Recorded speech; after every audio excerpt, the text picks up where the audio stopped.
Bapak Ibu penguji uji kinerja UKM PPG batch 4 tahun 2025. Perkenalkan, nama saya Faisal Afif dengan NIM 2509109113402, merupakan mahasiswa PPG Daljab batch 4 LPTK UIN Maulana Malik Ibrahim Malang.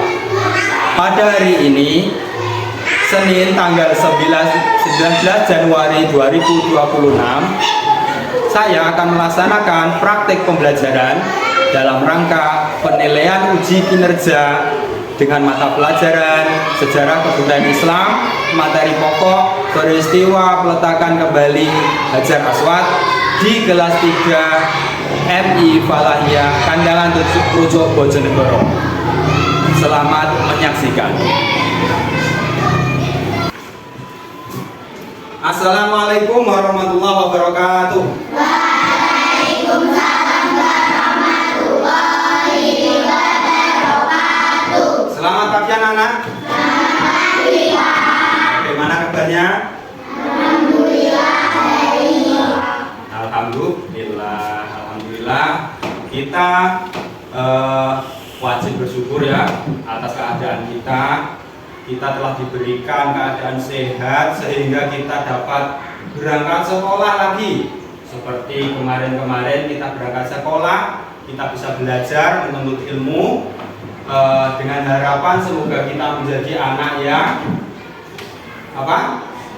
anak yang soleh dan solehah, anak yang pintar, berguna bagi agama dan bangsa. Oke anak-anak, hari ini adalah hari Senin tanggal 19 Januari 2026. Hari ini Pak Amil akan menyampaikan pelajaran SKI. Sebelum pelajaran kita mulai, mari kita membaca doa dulu bersama-sama. Ayo ketua kelas berdiri dan memimpin doa seperti biasanya. Silakan. Doa dulu. Doa mulai. A'udzubillahi minasyaitonir rajim. Bismillahirrahmanirrahim. Alhamdulillahirabbil alamin. Arrahmanir rahim. Maliki yaumiddin.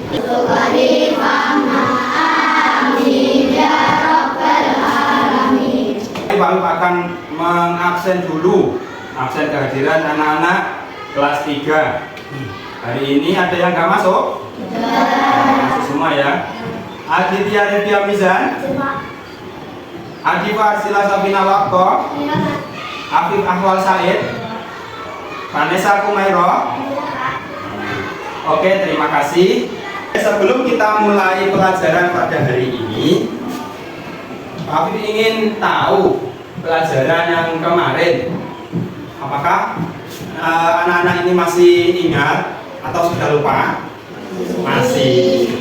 Yaitu peristiwa tentang pernikahan.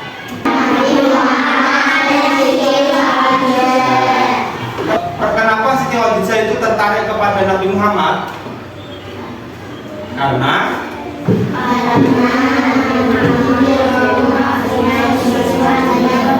karena Nabi Muhammad itu punya sifat-sifat yang sangat mulia, yang sangat baik. Beliau mempunyai sifat jujur dalam berdagang, apalagi adil, dan tidak pernah berbohong. Terus Nabi Muhammad itu sampai-sampai dijuluki apa? Al-Amin. Betul sekali. Artinya apa Al-Amin? Orang yang dapat dipercaya. Anak-anak, mari kita melakukan speaking dulu agar pikiran kita tidak tegang ya. Kami ingin mengajak anak-anak melakukan tepuk fokus. Ayo, tepuk 1, tepuk 2, tepuk 3, tepuk 4, tepuk 5. Oke. Hari ini masih semangat ya? Semangat untuk menerima ilmu yang akan Pak Guru sampaikan nanti. Nanti akan ada hal yang menarik sekali. Pak Guru akan menyampaikan langkah-langkah yang akan kita lakukan dalam pelajaran hari ini ya. Pada pertama nanti Pak Guru akan menyampaikan materi tentang peristiwa peletakan kembali Hajar Aswad dengan materi berupa tampilan di layar. Nanti kalian bisa melihat sambil mengamati dan memahami apa yang akan disampaikan Pak Afif nanti, menerangkan apa yang ada di layar. Setelah itu, setelah materi selesai, Pak Afif akan menayangkan sebuah video cerita Nabi Muhammad dalam peristiwa peletakan Hajar Aswad ya. Bagaimana caranya Nabi itu meletakkan Hajar Aswad, bagaimana caranya Nabi mengatasi masalah yang terjadi, seperti itu ya. Terus terakhir Pak Afif nanti akan melakukan penilaian apakah kalian itu sudah paham materi atau belum, apakah sudah memahami materi atau belum. Jadi nanti di akhir akan ada penilaian. Dan sebelum penilaian itu adalah berupa memainkan peran atau yang namanya itu drama, memerankan tentang peristiwa peletakan Hajar Aswad itu. Oke? Siap? Mari kita mulai materi pembelajaran sejarah kebudayaan Islam kelas 3 semester genap. Pokok materi peristiwa peletakan kembali Hajar Aswad. Sebelum materi alangkah baiknya kita mengetahui bagaimana itu Ka'bah yang ada di Mekah itu pada zaman dahulu, zaman ketika sebelum Islam, zaman ketika Nabi Muhammad sebelum diangkat menjadi Nabi. Ini adalah bentuk Ka'bah, silakan diamati anak-anak sekalian. Ini adalah bangunan Ka'bah dan di sini ada apa ini? Banyak sekali patung-patung berhala yang dijadikan sembahan oleh orang-orang Quraisy zaman dahulu. Jadi ini adalah keadaan Ka'bah pada Nabi Muhammad sebelum diangkat menjadi Nabi. Ka'bah dikelilingi oleh berhala yang dipuja oleh orang-orang Arab pada zaman Nabi Muhammad. Dan sebelumnya itu Ka'bah itu seperti ini. Jadi di sampingnya itu ada pasar, keramaian. Banyak sekali orang-orang yang melakukan aktivitas di samping Ka'bah. Setelah itu inilah bentuk Ka'bah yang sudah dibangun. Di sini tertera tanggal 1963 Masehi. Setelah dibangun oleh kerajaan Arab ya. Bentuknya. Jadi di sekitar Ka'bah itu bukan lagi pasar tapi sudah berupa Masjidil Haram. Karena Ka'bah itu berada di Masjidil Haram, jadi Masjidil Haramnya diperluas, sekitarnya itu menjadi luas menjadi bangunan masjid. Pada pembahasan kita hari ini adalah tentang Hajar Aswad. Jadi itulah tempat aslinya Hajar, replika, maksudnya miniatur Ka'bah, tiruan Ka'bah. Jadi kalian bisa membayangkan bahwa Ka'bah itu bentuknya seperti ini, kotak ya. Di dalamnya, di sini ada pintunya. Di dalamnya itu adalah sebuah ruangan ya. Jadi Ka'bah itu adalah batu yang disusun seperti ruangan, bentuknya kotak. Nah, di samping pintu seperti ada di video ini adalah tempat peletakan Hajar Aswad. Jadi kisah peletakan kembali Hajar Aswad. Nah, bacakan ya.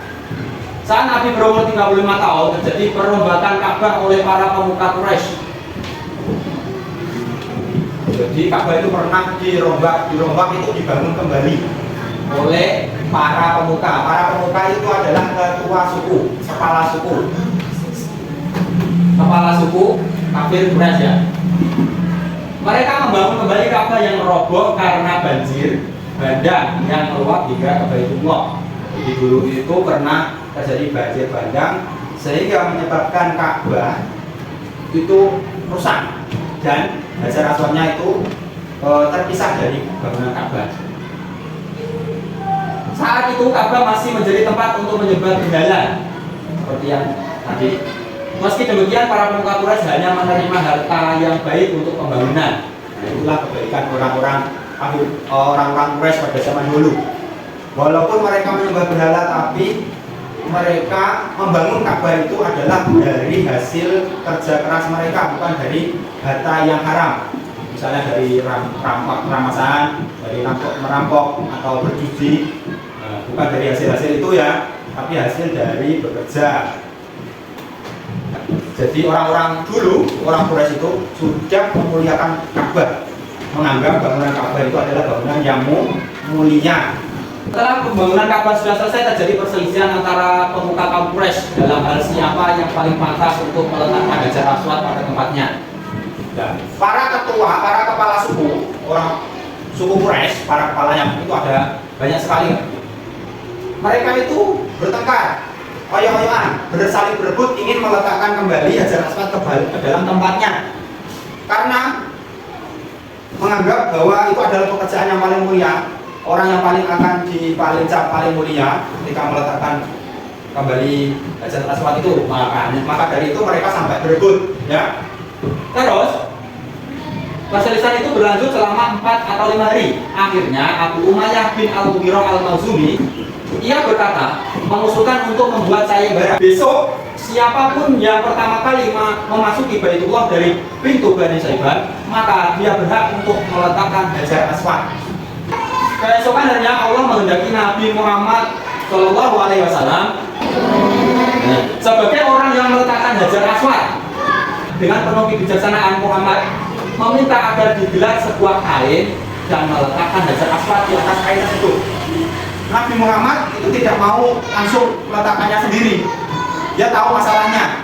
Orang-orang kepala suku Quraisy itu berebutan ingin meletakkan kembali ke tempatnya. Nabi Muhammad memiliki solusi cerdas agar semua orang itu bisa ikut andil dalam mengembalikan Hajar Aswad ke tempatnya dengan cara menggelar sebuah sorban. Hajar Aswad itu diangkat oleh Nabi, diletakkan ke atasnya, kemudian para pemimpin suku memegang ujung-ujung sorban, ya. Satu orang memegang di sini, satu orang memegang di sini, di sini, dan mengangkat secara bersama-sama. Setelah itu mendekatkannya kepada untuk tempatnya Ka'bah, terus Nabi Muhammad mengambil dan meletakkannya ke dalam tempat Hajar. Kira-kira caranya Nabi Muhammad itu sangat bijaksana sekali apa tidak? Sangat bijaksana, sangat adil apa tidak? Terus bagaimana perasaannya orang-orang Kafir Quraisy? Apakah senang? Apakah tidak terima? Mereka senang sekali dengan keputusan Nabi Muhammad, menganggap Nabi Muhammad itu adalah orang yang bijaksana. Gambarannya itu seperti itu. Untuk posisi Nabi Muhammad, dan itu adalah pemimpin-pemimpin suku mengangkat batu Hajar Aswad dengan sorban yang digelar secara bersama-sama. Itu menunjukkan sikap adil. Nabi Muhammad adalah orang yang bijaksana dalam memutuskan sebuah masalah. Setelah kalian dengarkan dan kalian lihat dari tampilan yang ada di layar ini, apakah sudah paham? Dari sebuah tayangan yang kalian lihat dalam video, dalam layar, apakah ada yang ditanyakan? Oh, silakan, Mas Haidar. Apa? Ya, kenapa? Yang kas? Oh, kenapa Hajar Aswad itu warnanya hitam? Ada di sini anak-anak ada yang sudah tahu kenapa alasannya Hajar Aswad itu warna hitam? Belum? Sudah? Oke, silakan ya, coba dijawab. Oke, katanya Kanala, Hajar Aswad itu kenapa warna hitam? Karena Hajar Aswad itu dicium oleh orang yang mempunyai dosa, dosanya menempel sehingga warnanya menjadi hitam. Itu jawabannya ya. Sudah dipahami Mas Haidar ya? Terima kasih Kanala ya. Oke, pada tahap selanjutnya pelajaran kita, Pak Guru akan menampilkan video kisah ya. Ini adalah kisah Nabi Muhammad, bagaimana awalnya sampai meletakkan batu Hajar Aswad pada tempatnya. Kisah Nabi Muhammad SAW, renovasi Ka'bah. Kota Mekah pernah dilanda banjir bandang. Pada saat itu usia Muhammad 35 tahun. Ka'bah yang merupakan bangunan suci di Mekah turut terendam air bah. Bencana tersebut menyebabkan kerusakan parah pada dinding Ka'bah. Akhirnya terjadi kesepakatan untuk merenovasi Ka'bah. Sedangkan Muhammad berperan besar dalam peletakan Hajar Aswad. Muhammad dan Khadijah hidup dengan pergaulan yang baik dalam balutan kasih sayang. Setelah menikah dengan Khadijah, orang-orang Mekah semakin menghormati Muhammad. Namun tidak ada yang berubah. Beliau tetap rendah hati, suka menolong, tidak pernah menunjukkan kemarahan. Berbicara sedikit, dan apabila bergurau yang dikatakannya hanya kebenaran. Jadi bangunan sudah selatan. Setelah itu kita tunggu sampai esok hari. Apabila tidak ada hal buruk yang terjadi, maka kita lanjutkan tugas hotel ini sampai selesai. Ya, kami setuju. Perombakan Ka'bah ini merupakan perbaikan dari hasil kerja keras Nabi Ibrahim alaihissalam dan Nabi Ismail alaihissalam. Muhammad turut serta dalam perbaikan Ka'bah dari awal penghancuran bangunan dan hari-hari berikutnya. Kita harus meninggikan fondasi sekaligus membangun pintu baru. Setelah Hitam atau biasa disebut Hajar Aswad di sudut timur. Pada saat inilah terjadi perselisihan antar kabilah. Masing-masing kabilah merasa lebih berhak meletakkan Hajar Aswad pada tempatnya semula dibanding kabilah lainnya. Perselisihan ini terjadi hingga 4 hari tanpa ada keputusan. Sampai akhirnya muncul seorang tua bernama Abu Umayyah bin Al-Mughirah menawarkan jalan keluar. Beliau adalah sosok ketua yang dihormati di kalangan pembesar Mekah. Wahai saudara-saudaraku, hentikan perdebatan kalian. Serahkan keputusan kalian kepada orang yang pertama kali masuk lewat pintu sama. Orang-orang setuju dengan usulan Abu Umayyah. Mereka pun menanti siapa yang kira-kira datang pertama kali. Rasa penasaran tersemat di dada masing-masing kabilah. Lihat, ada seseorang yang datang. Benarkah? Mari kita lihat siapa itu. Oh, dia Muhammad, pemuda Arab ini. Kami rela dengan keputusannya. Dia yang terbaik. Orang-orang Quraisy bersuara lega, sekaligus gembira melihat kedatangan Muhammad. Sedangkan Muhammad bingung dengan penyambutan yang dilakukan oleh para kabilah. Apa yang terjadi sebenarnya? Mereka lalu menceritakan tentang permasalahan yang terjadi. Sebelum membuat keputusan, Muhammad berdoa dalam hati agar tidak salah langkah. Beliau juga tidak menginginkan pertikaian ini berlarut-larut terjadi. Tolong, ambilkan aku selai kain. Baik, tunggu sebentar. Orang-orang penasaran dengan apa yang akan diperbuat Muhammad. Setelah kain dalam genggaman, beliau menghamparkannya ke tanah. Kemudian beliau meletakkan Hajar Aswad di tengah-tengah kain. Untuk setiap pemimpin dari masing-masing kabilah, dipersilahkan untuk memegang ujung kain ini.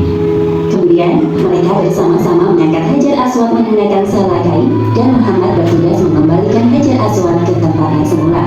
Akhirnya beliau berhasil menghentikan pertikaian tentang peletakan Hajar Aswad. Semua kabilah merasa puas dengan keputusan Muhammad yang cerdas dan bijaksana. Demikianlah akhir kisah renovasi Ka'bah pada zaman sebelum Muhammad diangkat menjadi nabi. Oke. Bagaimana ceritanya? Menarik? Menarik apa tidak? Bagaimana pelajaran yang dijelaskan melalui dari tampilan-tampilan seperti ini? Bagaimana tanggapan anak-anak? Kesannya bagaimana ini? Bagus. Jadi anak-anak bisa membayangkan seperti sedang mengalami langsung peristiwa itu, ya kan? Selanjutnya, setelah menonton video, setelah mempelajari materi yang tadi Pak Wim sampaikan, anak-anak sekarang Pak Guru tugaskan untuk apa ya? Bermain peran. Ini termasuk penilaian bagaimana sikap kalian itu mempraktikkan atau memerankan sebuah tokoh dalam peristiwa peletakan Hajar Aswad seperti yang telah kalian tonton tadi. Pak Wim akan memilih dari tiap kelompok ini, 3 kelompok ini kan, satu kelompok ini anaknya ada 5, yang 4 anak itu menjadi kepala suku, yang 1 anak menjadi Nabi Muhammad, ya seperti itu. Nanti akan memeragakan bagaimana caranya kisah tadi meletakkan kembali Hajar Aswad ke dalam tempat asalnya. Ini kelompok pertama, ini kelompoknya Mbak Nawa, Mbak Nadia, Mas Romi dan Afif dan Renda masuk ke depan untuk memperagakan. Nanti Pak Afif yang membacakan cerita, kalian yang memerankan. Ayo dari sini. Romi menjadi berperan sebagai Nabi Muhammad di sini. Terus Renda di sini. Di sini. Renda di sini. Kalau di belakang ini. Penonton di sini. Terus ini menjadi kepala suku. Jadi anak 4 ini menjadi kepala suku. Menjadi kepala suku yang saling bertengkar nantinya ya. Terus nanti adalah Nabi Muhammad memberikan solusi. Pada suatu hari maka dilanda banjir bandang sehingga membuat Ka'bah itu rusak dan Hajar Aswad itu keluar dari tempatnya karena terseret air banjir. Terus setelah pembangunannya selesai, ternyata mereka berebut ingin siapakah yang ingin meletakkan Hajar Aswad itu. Mereka saling berebutan. Oke. Terus ada seorang dari mereka yang mempunyai usulan, yaitu Abu Umayyah mempunyai usulan bahwasanya siapa yang masuk ke dalam Baitullah pada hari ini, pada hari besok, yang pertama kali masuk Baitullah akan menjadi orang yang meletakkan Hajar Aswad di atas tanah. Ya, silakan dipraktekkan. Nabi memerhatikan mengambil sebuah sorban, terus dibuka di lebar secara bersama-sama. Ya, dibantu. Dibentangkan di atas tanah. Kemudian Nabi Muhammad meletakkan batu Hajar Aswad ke atas sorban. Silakan.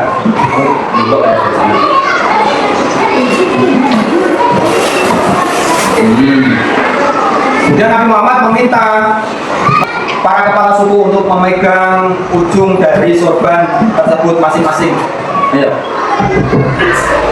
Kemudian Nabi menyuruh untuk mengangkat sampai ke dalam tempat Hajar Aswad diletakkan. Ayo. Setelah sampai di depan Ka'bah, kemudian diletakkan ke atas tanah lagi. Nabi Muhammad adalah orang yang meletakkannya ke dalam tempatnya semula. Silakan Romi. Mengambil dan meletakkannya lagi ke tempat semula. Akhirnya orang-orang pun sangat senang sekali melihat apa yang telah dilakukan oleh Nabi Muhammad. Ya. Sangat senang sekali. Oke, boleh balik ke tempat duduknya. Nanti setelah ini kelompok dua harus lebih itu ya, karena telah melihat tadi yang kelompok pertama, jadi harus lebih bagus lagi. Nah, sekarang kelompok dua masuk ke depan. Ini tak taruh di sini. Pada suatu hari, para kepala suku bertengkar, merebutkan untuk meletakkan Hajar Aswad ke dalam tempatnya. Yo.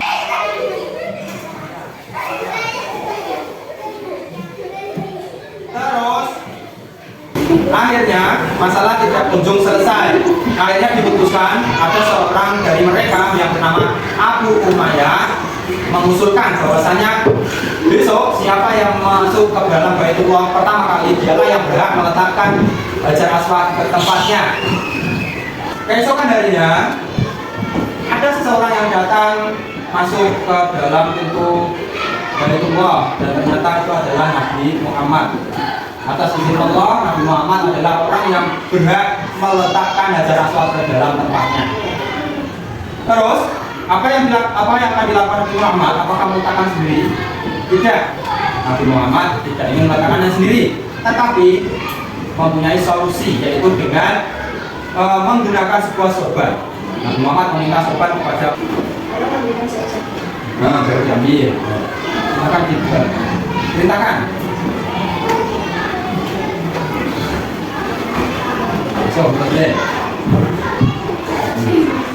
Terus Nabi Muhammad mengambil Hajar Aswad dan meletakkannya di atas sorban.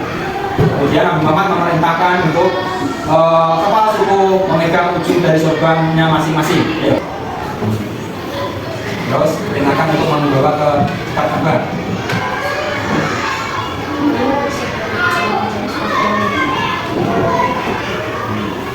Hajar Aswad dengan dibawa di depan Ka'bah, kemudian sampai di depan Ka'bah diletakkan lagi. Kemudian Nabi Muhammad mengambil Hajar Aswad dan diletakkannya ke tempat asal. Semua orang yang ada di sekitar dan kepala suku semuanya senang dengan keputusan Nabi Muhammad. Mereka sangat bahagia karena tidak ada yang merasa dirugikan. Silakan kembali ke tempatnya.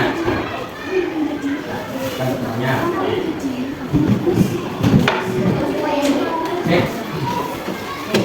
Anak-anak, tak kalian perankan lagi ya dalam peristiwa peletakan kembali Hajar Aswad dan Nabi Muhammad dengan cara membuat solusi seperti itu. Bagaimana tanggapannya anak-anak? Apakah cara Nabi Muhammad itu sangat tepat? Sangat tepat sekali. Mengapa?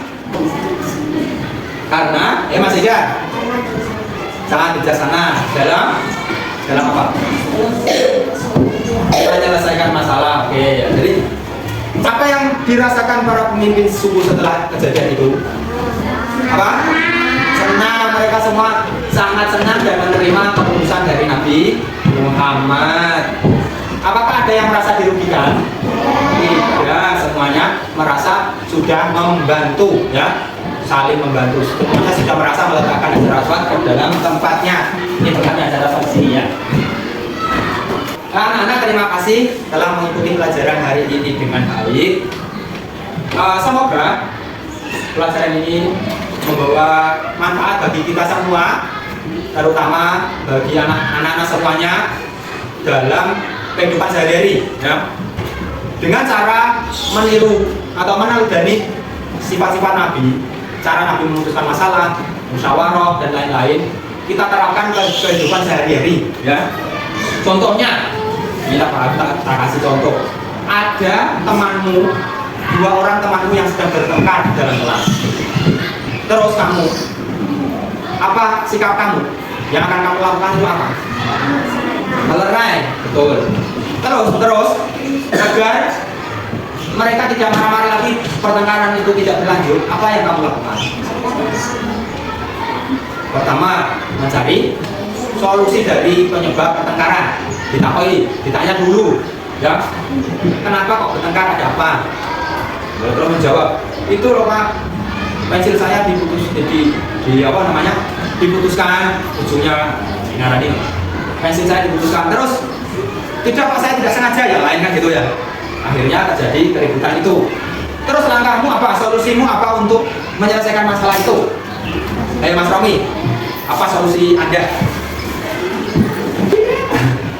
Bagaimana? Karena yang patah ujungnya, betul. Meminta yang memutuskan tadi untuk merautnya kembali, membantu merautnya kembali dan menyerahkannya ke yang punya pensil. Sehingga orang yang punya pensil itu sudah tidak marah lagi, sudah menerima keputusan itu. Akhirnya mereka kembali berdamai, terus saling bermaaf-maafan. Itu namanya solusi. Jadi kalau ada masalah yang terjadi, kita harus berpikir cara yang tepat apa, ya. Mencontoh tadi tindakan Nabi Muhammad agar orang-orang kepala suku Quraisy itu tidak bertengkar lagi. Bagaimana caranya? Dengan cara yang sangat bantu sekali, yang sangat tepat tadi seperti yang dicontohkan Nabi. Bisa ya? Sekarang Pak Guru ingin memberikan sebuah tugas untuk Pak Guru nilai sebagai penilaian akhir, ya, sebagai penilaian akhir dari kegiatan pembelajaran hari ini, ya. Lembar kerja peserta didik tentang materi. Ini untuk mengukur seberapa kalian dalam memahami materi yang telah kami sampaikan tadi, ya. Jadi masing-masing anak diberikan satu soal untuk dijawab dengan individu, secara sendiri-sendiri, ya, bukan secara kelompok. Jadi itu tugas individu. Kalau tugas kelompoknya kan sudah tadi pemainan peran. Sekarang tugas individu. Silakan. Silakan dikerjakan, dikasih nama, dikerjakan sesuai dengan pemahaman kalian dari materi yang telah Pak Guru ajarkan tadi. Waktu mengerjakan 10 menit dimulai dari sekarang.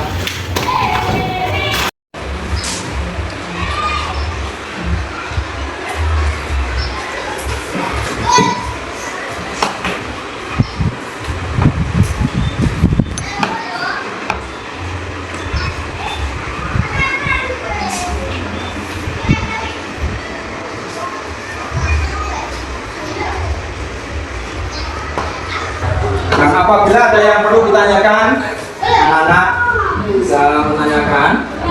Mungkin bisa Pak Guru bisa membantunya. Anak-anak sudah selesai? Bagus sekali.